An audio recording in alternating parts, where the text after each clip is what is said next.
I believe I first learned about Kruk design via the algorithm on Instagram. Needless to say, it sure has me pegged. Through friends at Walt Grace Vintage in Miami, I was introduced to today's guest, the founder and one-man band behind Kruk Designs, Blake Simon. If you're familiar with the tartan plaids, woven leathers, and houndstooth-clad watch rolls, then you may already be familiar with the brand. The son of an entrepreneur, Blake co-founded Horace Watch Straps while still in college, only to set out on his own to begin making his own line of luxury leather goods. Blake shares the advice his father has given him, as well as the cars and watches that are near and dear to his heart. Blake and I quickly realized we are certainly birds of a feather, and this is one of the few in-person interviews I've done in a while, so it's safe to say we had a blast. I hope you enjoy it. I'm your host, Wesley Smith, and you're listening to the Standard Age Podcast.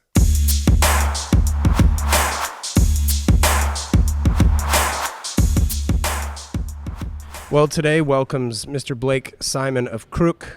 Am I pronouncing that right? Yes, you're one of the few that pronounce it correctly, Kruk. Okay. And this comes from where? The backstory?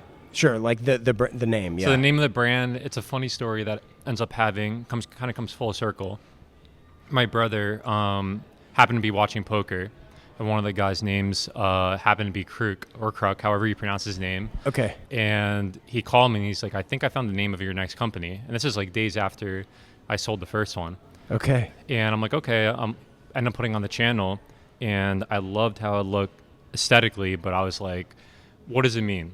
So I go on my computer, and Kruk means raven in Polish. I happen to have some Polish descent. Cool. And I was like, okay, that's very cool, but what's like the meaning of raven? So I go on like a deep dive of that, and raven's all about going from one chapter in life into another. So going from Horace that I had just sold to this new journey that I was embarking, I was like, that's perfect. Okay, interesting, because we'll get into the Horace story as well. But okay, so your brother already knew that you were looking to start another company. Yeah, no, my whole family were the only people that knew that I was, going through this exit and ready to kind of do my own thing, my own journey. And this was 6 years ago. Okay, so was he your business partner or just somebody you confide in? No, I was business partners with one of my really good friends. And my brother just happened to be someone who's really good when it comes to names, stuff like that, and kind of speak the same language. Nice. Okay, so obviously Kruk isn't your first business. Well, yeah. Why don't we just tell the Horace story? Yeah. It was a strap company. Yeah. So yeah, it was a strap company. We did watch bands, and it still exists today. Sweet. It's doing really well. And I started that back in college. A really good friend of mine reached out to me and had said, I had this idea, and I was looking for any way to get out of college. It wasn't for me.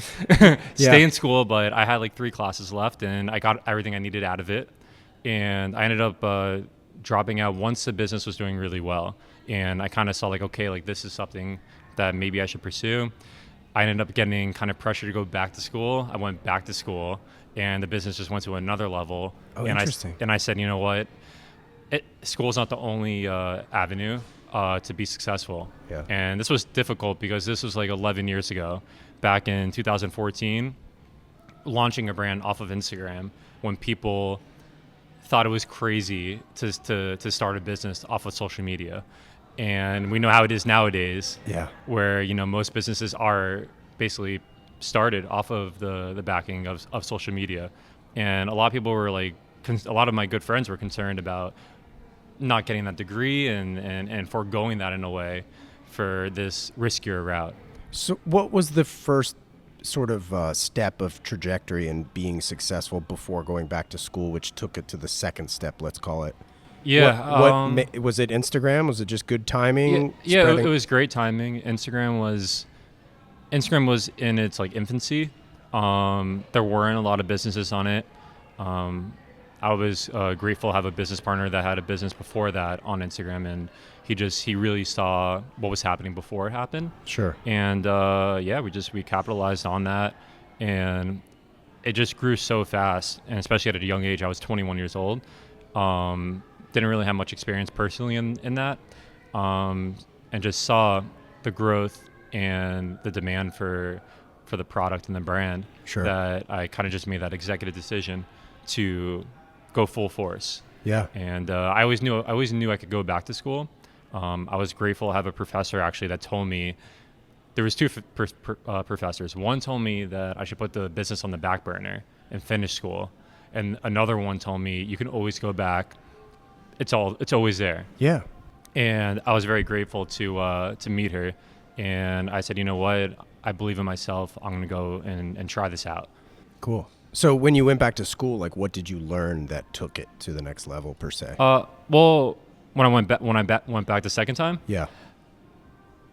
I mean, I got more pressured into going back. I didn't really want to go back. Family? No, family. My dad's an entrepreneur. He understood it. It was more close friends.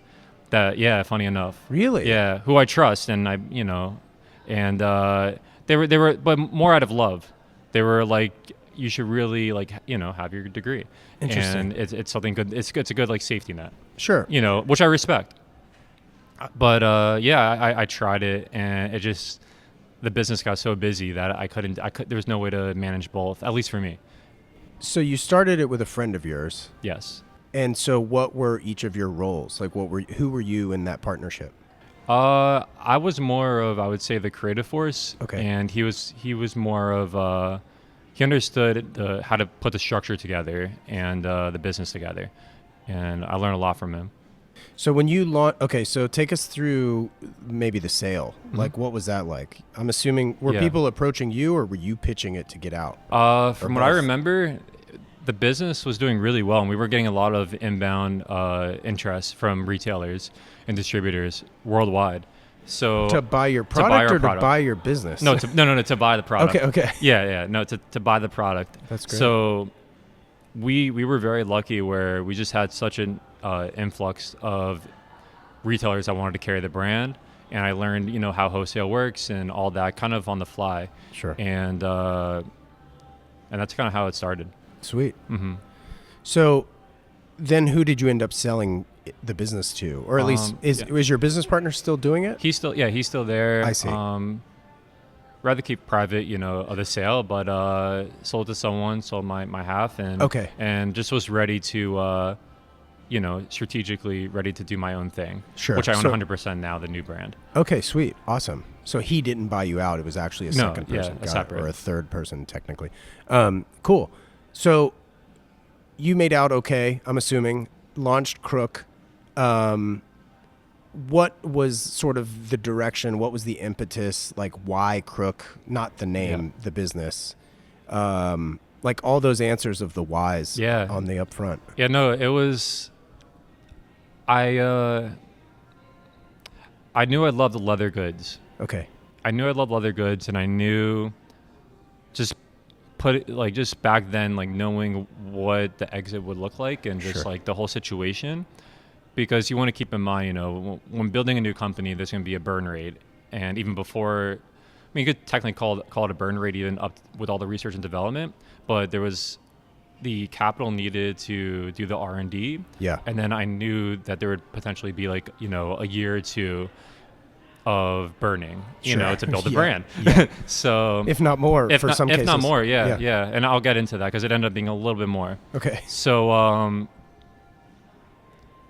I kind of just put everything together. I'm sorry, what was the second part? Well, just kind of like why? Like when you were doing the straps thing, were you just always thinking in the back of your mind, like, I've got these products I really want to do, but I don't want to do them under this label, or the brand aesthetic doesn't match, so it has to be different? Like, Got it. Yeah. So I knew I wanted to do leather goods, and I knew it would take a lot of capital and all that. So when it comes to the creative and the what would Kruk be business wise? Yeah. I started originally with a backpack, and I started with card holders, and I don't know what it was. I really kind of went. I'm very strategic, but I also kind of went with the flow with things. This is really interesting because this is kind of a testament. Because I would say, what's your hero product before I put words in your mouth? You said hero product? Yeah, what did it? What is your let's just say what's your most popular product currently? In Kruk. Period. Today. Watch cases changed the whole brand. Right. So you started with a backpack and card cases, yet you're best known for something different. Yeah. So that's a really interesting thing because I find this a little with my brand, which has been interesting. Yeah. So can you sort of walk us through what that's like? Like, Yeah. are you like, how do you feel about that? Like, how does that make you feel that it's like a third product, not the product you launched with, you know? Yeah. So I'll kind of backtrack. First was I didn't know I wanted to do watch cases. Okay. I knew eventually I'd maybe get back into the watch business. Yeah. With accessories, but I didn't really, that wasn't my focus. I had just gotten out of it. My brain wanted something new. Different. Yeah. So funny enough, one of my inspirations was like, I love the NBA. I love basketball. Okay. And all those, you ever see those like tunnel pictures of like LeBron and all of them, obviously? 100%. They all had like the same backpack, kind of like the universal design. And I don't know, it just like bothered me. And like, I just had this like, decent like exit, whatever. And I was like, I want to make a better backpack. Yeah. I want to make like the best backpack. Like, how do I make a backpack that like no one's ever seen, and super unique? And I drew inspiration from the trunks from Louis Vuitton, but I felt like there could be a more modern spin, but keeping it still timeless. Okay. Something that would appeal to the younger demographic, and I guess you could even say even like the older demographic as time goes on, and I felt like it would age really well. And the backpack is now 6 years. This is a 6-year-old design. Yeah. And I think it's aged really, really well. Yeah, no, I mean, it looks new. Thank you. Yeah. And I'm very proud to say they're made here, in the US, which is very hard to do. Amazing. But yeah, I started with the backpack. I started with the card holders, and it did really well, but I learned very fast that it's very hard to convince someone, especially more so with I was pushing more of the backpacks on a product that's a high ticket item. They Sure. were $3,000. Yeah. And not Louis Vuitton written. and they're on not. it. And the thing is, like, it's like, why would I buy yours over like Louis Vuitton? And there's Totally get it. And it's very hard. Thankfully, we were able to sell the majority of them, and they did well. Wow. But it was a grind. It took a couple years to sell them. But I kind of like the Kruk got to a point where about 2 years into it, where I had to decide. Not even decide. I had realized that the only way to take this brand to the next level was going to be by finding a product that people, I guess, could connect to and kind of more so needed in a way. Okay. So maybe needs a bit of a harsh word, but a product that they could use with the product they already had. Okay. And I saw success with that with the watch straps because they already had the watch, and we offered a way for them to customize it and make it their own. Dude, I've always said, looking back, I wish my brand were, or not I wish my brand were, because I love my brand and I love what I'm doing and I know where I'm taking it, right? However, if I were to start another company, I would want to do something like an accessory to something that costs a lot of money. Yes. Do you know what I mean? Like a watch strap for a Patek or a watch strap for a Longa. Like, Yeah. those people obviously have money. So it just opens the door for creativity. You know what I mean? Totally. Because you can just accessorize something that's like already amazing. Totally. And I realized that I kind of realized the transition. I don't know if we want to get too like watch nerdy a little bit. Bring it. Yeah, but, let's do it. But it started with like when we were at Horace, and even up until probably like 4 or 5 years ago, everyone wanted all the newer stuff, the Daytona, well, I forgot. I thought I was wearing my Starving Daytona, but this is very cool. We'll get into the watches. We'll talk about that. And I love that as well. Yeah, thank you. But everyone was into just all the hype stuff, and I noticed that people were getting into more. People wanted to show off their own personality and be unique. Yeah. And I realized that customization was going to become more and more popular, which it's becoming. As of now, you see it with PTS Porsches and all that. People want cars and watches and accessories that are unique to them. Yeah. They wanted to make it, their own, which is great. What distinguished Horace from other watch strap companies initially? Horace? So we started that company because we noticed that it was ran by a lot of older gentlemen that were doing more so like black and like brown and like tan leather straps. Conservative. Very conservative, very, almost like pieces that you could get from from I guess like the retailers or online, Sure. like they're very Or the readily available. manufacturer, yeah. Yeah, I mean they're nothing innovative. So me being more of like a fashion guy and like creative guy, I noticed that camouflage was becoming very popular. Oh, I see. And yeah, and there's a bit of a backstory as well. We were doing more originally. It was actually really cool color, like crocodile, like suede crocodile wash wraps, all that different stuff.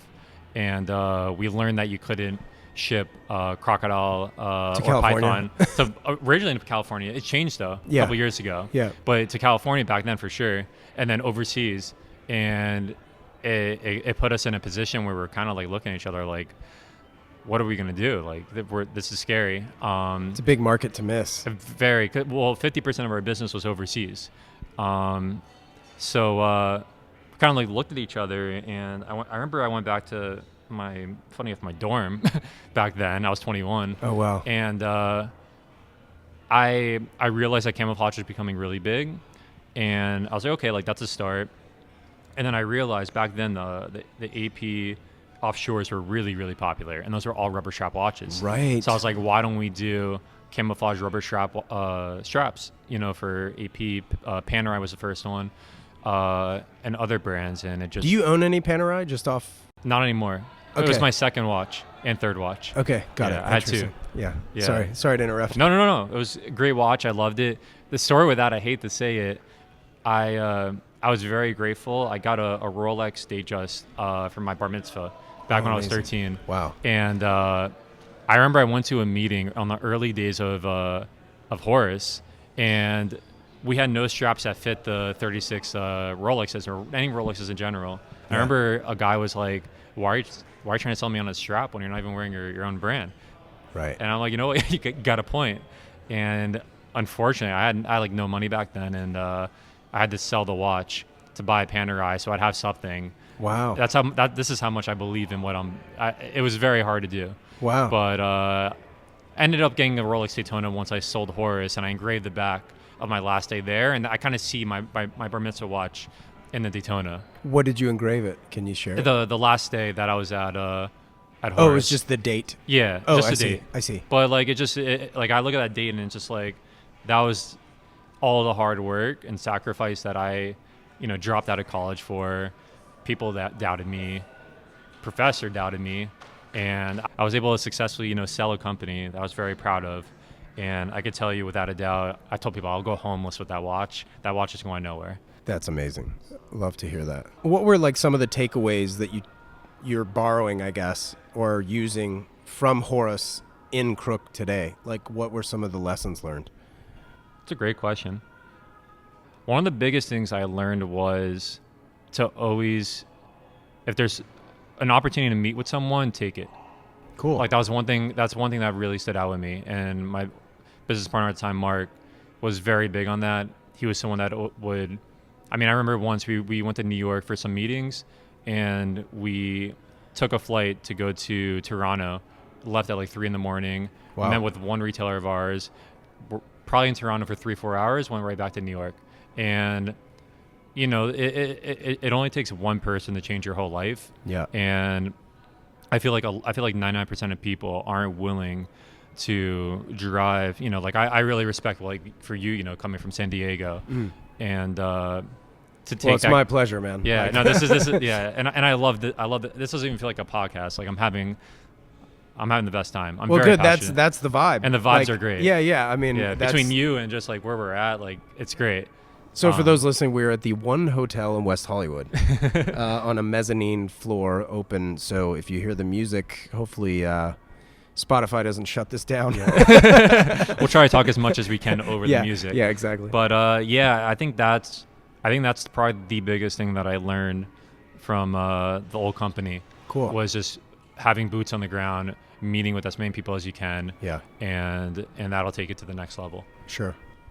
How have you gone about finding manufacturers? Like, has it been referrals? Has it been cold calls? Has it been, what? It's really tough to find not only somebody to work with you, but somebody good to work with you. Yeah. So how has that treated you? It was a lot harder than I anticipated. So some would think, possibly I use some connections I had in the past. I decided with Kruk, I'm going clean slate. Sure. like I have my like clientele and stuff, but like when it comes to like anything else, I want all new. Cool. And I was looking for just a certain detail of I was just looking for really, I guess you could say, the best. Yeah. No, humbly, like I just wanted the best. I wanted to create the best products. And I happened to the story really is just went on Google. People ask me all the time, and just like looking up like places I can make leather goods in the U.S. and then also overseas, Europe. And I just called a bunch, got referred to someone that's very well respected in the U.S. and no connection, no nothing though. No, I got someone had told me that this is a place you might want to work for. I don't know anyone there though, but it's worth reaching out. Sweet. I reached out, and this was back in May of 19. Economy was pretty good. Yeah, economy was really good back then. They were very busy, and I just called them, and the CEO of the company had answered the phone, and they're a pretty big operation too. And I explained my situation. I'm like, I happened to sell this other brand that I had. I had this vision, starting with just card holders in the backpack, and I know it's going to turn into much more. I really want you guys to make my product, and I want to be my partner in this. And he was like, I'm really sorry, but right now we're not taking on any new brands. Oh man. Yeah, and he's like, call back later in the year. Like we'll see what we can do. I don't work like that. So I said, look, I will be on a plane tomorrow to the West Coast from Miami, and I promise you this will work out. Please trust me on this. I can't take no for an answer. I work differently, and I know what I'm about to do. So he said, okay. He said, I'm going to put you in contact with my personal assistant. We'll schedule for the next month or two, and you can come by. I said, so perfect. did you, all right, You're good. Walk me through this like first meeting then, because Yeah. Did you show up with like a tech pack? Did you show up with like a sample that you had stitched together yourself? Like, Yeah. So it was very humbling. okay, I can't wait. It was very humbling. Let's hear it. I've dealt with my factories and stuff like that, but this was the first time that I was dealing with a situation that was, a place that deals with the big boys, if you will. And, being a small fish in a way, coming in, at least at that, in the infant stages of what I'm building, technically not even like I haven't even started, just having sketches, literally sketches, by the way. So I know Wes had brought up about tech packs. I didn't know what tech packs were. I sat down, and they had mentioned if I had a tech pack. Of course, verbally, I said I do. Yeah, of course I do. In my head, I'm like, we got to YouTube what's a tech pack. And I remember going back to, I didn't even have a hotel back then. I was actually on a couch of a friend's place. Like I love it, man. All the money was going to go into this brand. I'm still on couches, like very oftentimes. It's for the passion. And the meeting went great, but I would say I didn't know the majority of what they were talking about, but I took notes on everything. Okay, so you went home, got a tech pack made. I first researched it. Yeah, I learned exactly what it was, and then I had hired someone to make the tech pack. And what did that cost? Do you remember? It was. I've never hired for somebody like that. It was like around $1,000 or something. Okay, sure. Something like that. Yep. It was also like very the beginning. Well, the beginning version was like, so it's not like I just got like a tech pack made. It was like I got like a basic version made. It was like a couple pages, and then we like started to really like design the products. And like for instance, with the backpack, like it ended up being like about a 30-page tech pack. Wow. And it's everything from, the width of the top handle, the width of the loops, how far you want the corner guards to be. The feet on the bottom, everything was accounted for. Yeah. And it took about 2.5 years to develop the backpack with this factory. They ended up going with me. Sure.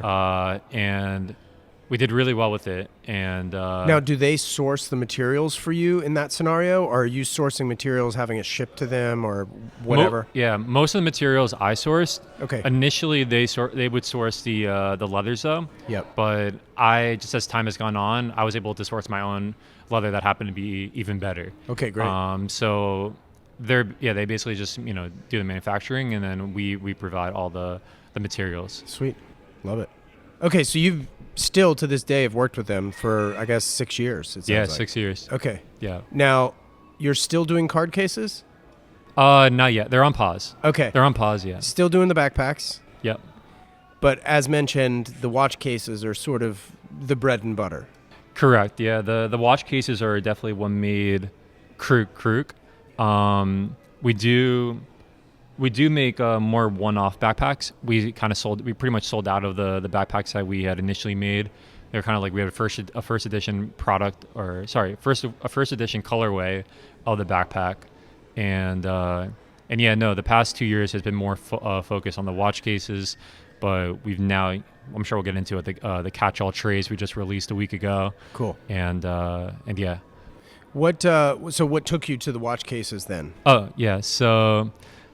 I mean, I got the itch to go back into the watch world. Yeah. I just got the itch. I got the itch first, and then I realized that kind of the same way with the watch straps that I told you about, like everyone doing like black, brown, and all that. Yeah. I felt like no one was doing the watch cases the right way and of quality. That was the second part that maybe I didn't realize in the beginning with the other brand. But I guess just everything I learned with like building the tech packs and the backpack. Yeah. How do I put it? The amount of like how much I've learned in this process, I was able to really be confident that like, wow, I can create like a watch case now, a watch accessory that is of another level. Sure. And yeah, no, I generally, I never owned a watch case in general, so that was also very exciting to kind of make myself a watch case of my dreams, and I just went for it. That was kind of like mine when I launched the Defender watch box. Yeah. It was like I'd never owned a watch box before. Yeah. And it was really not only just a way for me to store my own watches, but also create something different that I'd never seen before. Your inspiration is right up my street, being very Porsche-centric. Of course. Or at least, let's say, automotive inspired. Automotive, but Porsche's number one. Ferrari's number two for me, but that same always been Porsche. Yeah, we're speaking the same language. Yeah. What's funny is I was a Ferrari fan first, and then I became a Porsche fan, and it sort of overtook, so to speak. I mean, I like the segue into cars. What got you into cars to begin with? Yeah, I mean, really, my dad. Okay. My dad's is a big car guy. Has a couple cars, and would always go to the car events back in like high school, and I think a little bit of middle school too. And he's a watch guy as well, but I didn't really get the watches until later on in my life. Okay. I was a car guy first, and I would still say I'm a car guy first. But yeah, that's where it started. What was in his garage that was like standout? He when I was like 9 years old, he got a 355 in TDF blue. Sick. One of my favorite cars of all time. One of my favorite colors of all time. Yeah, coupe with tan interior.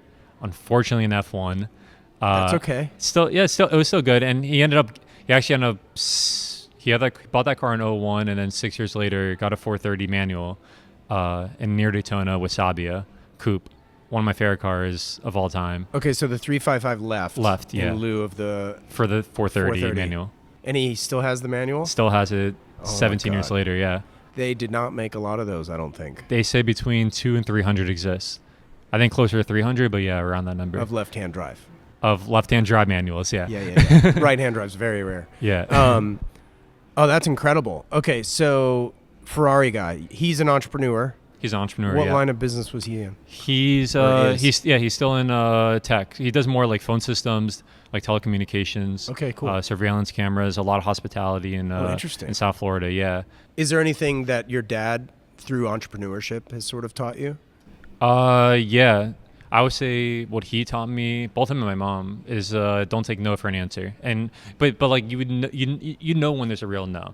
Right. I think that, you know when there's a real no, there's certain no's where the door's still open. Right. And he's really good at that. It's kind of funny, like, and he's a very successful entrepreneur, and his business has been around for 40 years, as a testament to him. That's great. And he's just someone that he'll always follow up until they basically say like, don't call me again. And he instilled that kind of in me, and I feel like that's the reason, like kind of with the factory in LA, a lot of people would be like, okay, like no worries, like I'll call it back later in the year. Yeah. No, like I don't take no for an answer, and now we have such a good relationship.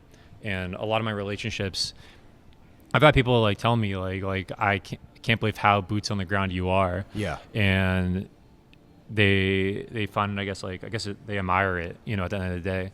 I'm someone that's so passionate about what I do. It's not about just a transaction. It's not even about the transaction or any of that. I'm not looking, when I bring on a retailer, I'm very selective, and I'm not looking just to get, you know, a big wholesale deal on the first one. I'm looking for a partnership where this is going to be like everlasting. Sure. So I know we want a little bit of a tangent from like how with the family to that. Oh no! Yeah. Welcome to this podcast. Yeah, no, it's that's the way I like it. I like to jump around a bit. Yeah. What kind of back on cars? What's in your own garage? So I have an M3 on order, which I'm excited about. Oh, cool! You spec'd it. Yeah, I spec'd it out. Do you want to share the spec? My friends are very upset with me. It's Because boring. you haven't told them. No, it's boring. Okay. They call it boring, but look, I wear all black. It's good resale value though. Usually. I guess so. Yeah. I was thinking about doing like a BMW individual, like basically like a Porsche PTS, and I was thinking about doing like aubergine. I was gonna go. I was really thinking about it, but the color. I love the wine color when the sun's not hitting it, but when the sun hits it, it becomes quite purple, which is very cool for a sports car. Sure. I just don't know if I could have done it for my daily. You live in Florida. There's a lot of sun, a lot of harsh sun. Yeah. So I went all black. Sorry, but so black. All black. Yeah. Wheels as well. Black gloss wheels. The whole black brakes. I love Wow. that style. I had an M2 also that was all black. So Manual. That one. Yeah. Okay. This new one obviously. Auto. Yeah. I thought about a manual, but I'm driving so much that Dude, the traffic where you are is. I think it's worse than LA. It's gotten worse. I think it's worse. I mean, after driving now for another 4 days here. I was there in January, which I guess is your peak season. That's peak season, right? Yeah. But ridiculous. 47 miles, and it took me 3 hours. What, from where to where? Where was it? Like Palm Beach to yes. Miami? Yes. About? Yeah. That's exactly right. From Wynwood to...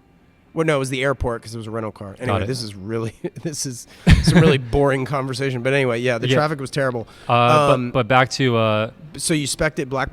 Yeah, so I spec'd it out black. But that's on order, so what are you driving currently? M340i.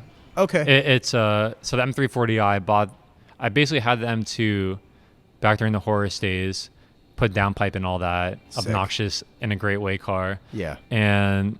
kind of like when I left Taurus too, I kind of like also clean slated my car. I wanted to get out of that. I wanted something more quiet, all that.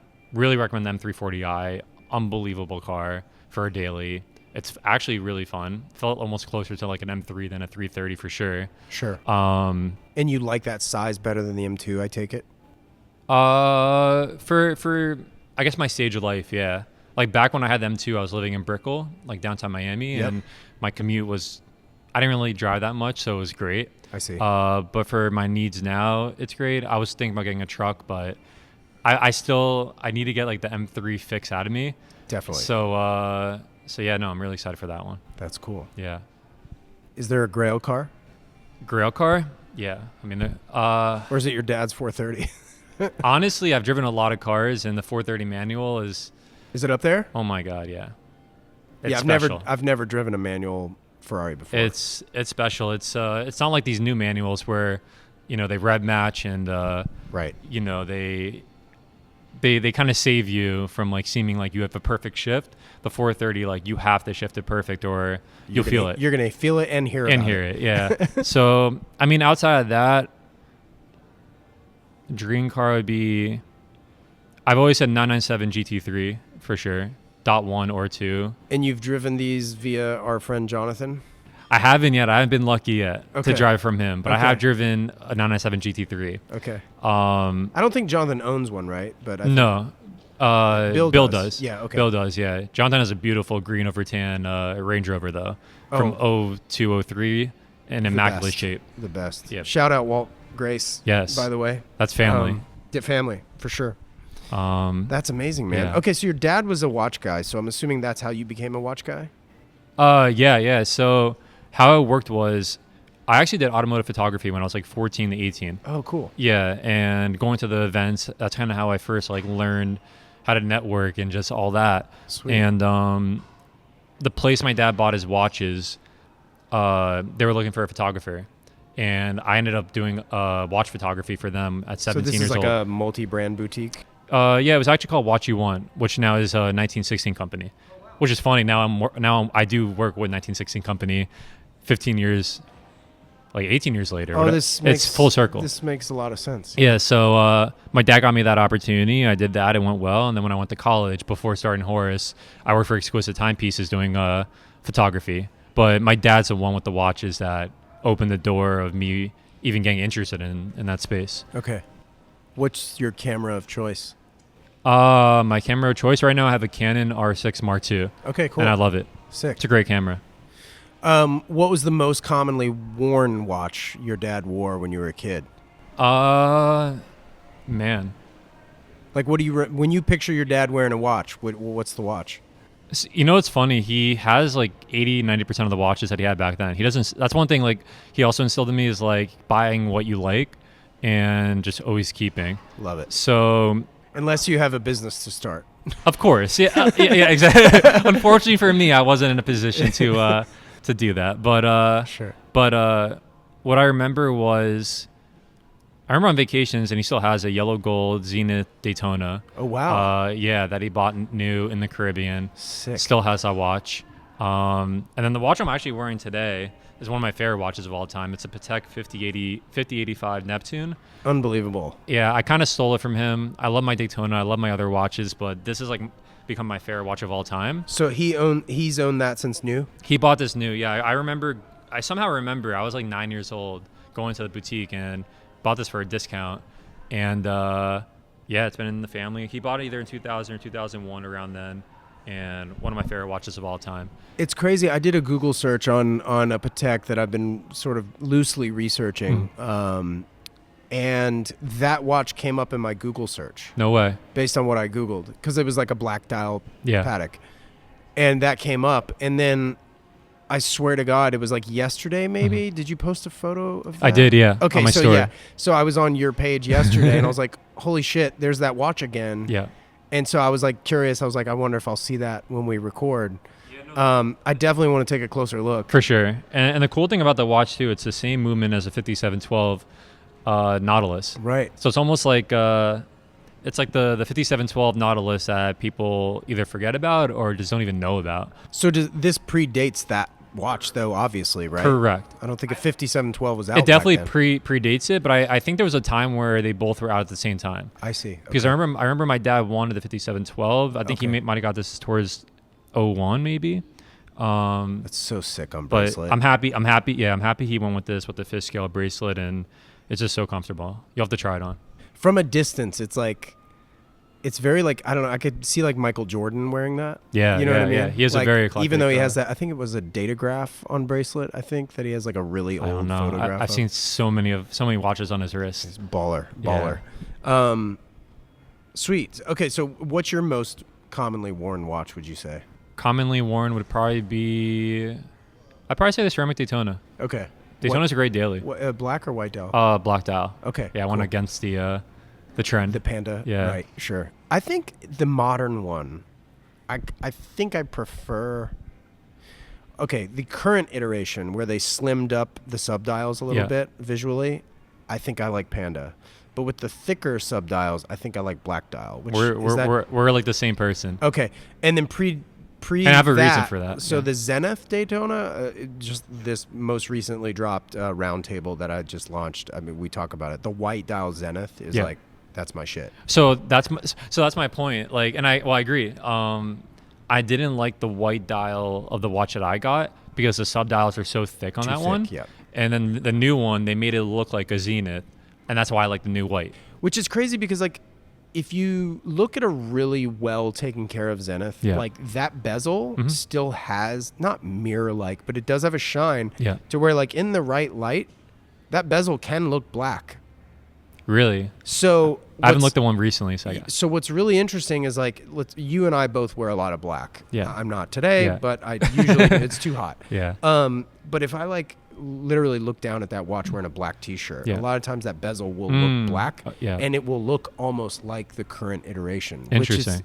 That had me scratching my head back in April when I tried one on most recently, and I was like, well, shit, man, like. Yeah. Do I go for the new one? Because A, it'll be mine. The scratches will tell my story. Mm-hmm. And it's like half the price. Yeah. Yeah. And I'd know I'd have my name on the papers and everything. So it left me scratching my head. But yeah, I still think the Zenith is my favorite. Yeah, and I'm not even a big gold guy, but a friend of mine I was with yesterday got an Everose brand new Daytona. Those are so sick. I could not believe how beautiful. Oh my god! Because the thing is, like, I love the Zenith. I love the Zenith yellow gold from back in the day, like my dad has. But it has hollow links, which are cool. But I tried on a new Everose. I never did. There's something about the weight, right? The weight is just, oh man, that's a dream. I love having it's a dream brick watch. on your wrist. Yeah, like, I just love it. But it's still, the Daytona's so thin of a watch. Yeah. That it just. Well, because this is white gold, right? This is stainless, actually. Oh, that's stainless. So the cool thing about this watch, it's the first stainless, full stainless Patek that has complications ever made. Wow. To my knowledge, but I believe so. Okay, so there's a considerable weight difference there too. Yeah, you know, no, it's a steel great versus white gold. Yeah, for sure. Yeah, dude, I love the all white gold Daytona. White gold Daytona. I mean, yeah, I like the blue dial. I would do it. I mean, I would if you have the means. Yeah, I highly suggest, you know. For sure. What's the Grail watch? Grail watch? I don't know. That's so hard. But like right now, I really want an Aquanaut. Okay. I want an Aquanaut. I'm with you, man. I think if really I were to bad. go Patek right now, again, affordability. Yeah. Not just because of the money and it's lesser expensive, but like that's a watch I could definitely see myself wearing a lot. Even the first, I actually prefer the older one. The one 36 millimeter or the 38? I want to say it's 38. Yeah, the 50s. 705 or I can't remember this. Yeah, reference. 5065 or 5066 Yeah. maybe, one of those. The dial on those, I think, are just so much cooler and more interesting than the new ones. I totally agree. That's my favorite. That's probably my current dream watch. Damn, Yeah. we are the same person. This is crazy. We're here for a reason. Yeah, that's really funny. Okay, so what's next for Kruk? Well, like I said, yeah, the tray's just released, and we'll get into that. I wonder if I could kind of like open this up a little bit so, you know, we can show something. Can we describe it? Yeah, so the trays are out, but this is an iteration that's not out yet. And it has some Miami flair to it. Oh my God. Yeah. So this is so sick. Those of you who know who Rafa is, the cycling brand, they have almost a patented color pink in their cycling kits. This tray has a very similar looking pink. Really? And what do you call this houndstooth on the perimeter? Yeah, here? so this is our jet black houndstooth. And you know what? We'll make an exclusive too. So there's going to be 3 colors. I won't explain the other 2, but one of them will be, we're calling this hot pink. So this is jet black with a hot pink interior. That is so sick. It's almost more of a pastel pink though. Yeah. Yeah. You know, it's very unisex, I guess you could say. Now, what is the interior material? Is this leather? Yeah, it's leather. It's sourced from a very good source. If you smell it, it smells amazing. It's the best you could get.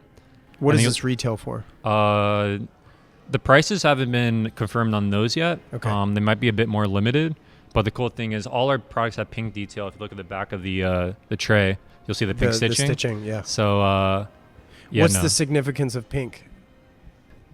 I feel like a lot of brands have like a brand color. Yeah. And I was just like, I don't know. I thought it'd be cool to have like it's another attention to detail. Sure. To tell your story. Yep. And I was between pink and yellow, and I kind of like I guess being ahead of trends as well and times, and I felt like pink wasn't as like unisex or whatever like 6 years ago. Right. But I had a feeling that like people would love the color pink, and I love being ahead of times. I don't know. And well, I'll be honest. I think when I think of automotive inspiration, yellow can be a little more on the nose. Okay. I doubt pink is going to be on any brake calipers anytime soon. No. You know what I mean? So, well, you never know. which would be sick. like a graphite gray car, or like a Grigio Telesto Lambo with pink calipers. That'd be sick. Well, gray would work amazing. Yeah. Like I love. So gray is sort of my color with the with the little Yeah. tab on my clothes. It's always gray. Very cool. So there's usually some version of gray somewhere on whatever it is I'm doing. Gotcha. I love the relaxed fit of that shirt too, by the way. Oh, thanks. Well, yeah, I'm kind of between sizes in my own clothes right now. It's cool. I've packed on summer weight as opposed to lost it. But sometimes a baby will do that to you. Yeah. Okay, so we don't know the price of these bad boys, but they are freaking beautiful. Thank you. This is made here in LA as well? No, these are made overseas. Okay, I see. Yeah. All the leathers are from Europe. Is this a wooden, is it wooden that's like Correct. wrapped? Yeah. Okay, I see. It's a wooden wrapped. Then we have the leather obviously on the inside, and we have microfiber suede on the back side of the tray. Sweet. These are gorgeous, man. Thank you. I love it. Very proud. And I'm guessing this is around 8-inch square? Very close. 8.5. 8.5. Yeah. Okay. Yeah. And then the interior, the usable space is probably 7.5. Yeah, about 7.5. It's about an inch when you're talking about the border. Yeah, that's beautiful. Thank you. Yeah, very well done. What else do you want to talk about? Is there anything else you want to share about your story or anything? What have I missed? We definitely covered a lot. Okay, which good. Is awesome. Yeah. I think we definitely covered a lot. Sweet. Man, yeah. I mean, we went really from like the automotive photography to the watch photography to Horace to Kruk. Yeah. But yeah, no. I mean, what's next on the hit list? Watch. Yeah, I was gonna say, watch list. Yeah. I mean, I'm hoping to get. I'm on the list for a new Aquanaut, so I'm hoping that works out. Okay. All right. But call it before that. I don't know what's on the hit list. Okay. I don't know. Right now, I'm still like Kruk is doing really well, and I'm having so much fun with it. Great. That I want to put all my money into this. Yeah. And this is what makes me This is what makes me truly happy, and the watches can wait. So. I'm kind of at that intersection as well. I recently got a Chronograph 1, but I bought it pre-owned for good reason. Mm-hmm. It was just one I've been thinking about for years. And which brand? It's the Porsche design chronograph. Very it's cool. all titanium, but I got the Hodinkee collab one from last year. Very cool. I have this thing when it comes to purchasing, it's like I make myself wait. Mm-hmm. And it's one of those things, if I can't stop thinking about it, then I know I really want it. As opposed to like, I don't know, I'm just not very impulsive in the same sense. I'm impulsive in the way that I think, but I force myself to back off in order to prove it to myself that it is something I in fact want. Got it. And should buy. Yeah. And whether or not the money works out. Like last year when that watch came out, I couldn't afford it. Yeah. So at any rate, interesting. Cool. All right. So the watches are on pause. Growing the brand is full tilt. Where can people find you? Yeah, so Kruk Designs, KRUK Designs with an S on Instagram and our website. And then for behind the scenes, my personal page, Blake Simon. I always try to post what I'm working on and travel and people that I meet. Just a cool insight. So yeah, that's it. Perfect, man. Awesome. Blake, thanks for your time. I really appreciate it. I know you're busy running around LA, as I often do. So I can't thank you enough, man. This was enjoyable. Yeah, likewise. And thank you so much for coming here. Honestly, had such a great time. Awesome. Amazing. Man. Sweet. This wraps up this episode of the Standard Age podcast. If you like what you heard, I'd love it if you'd share it with a friend or two. And if you have a moment, please rate and review the show as it helps others discover these episodes. It absolutely helps far more than you realize. Shout out to Jensen Reed and Super Beautiful for the theme track. Thank you so much for listening, and I'll catch you in the next one. Take care.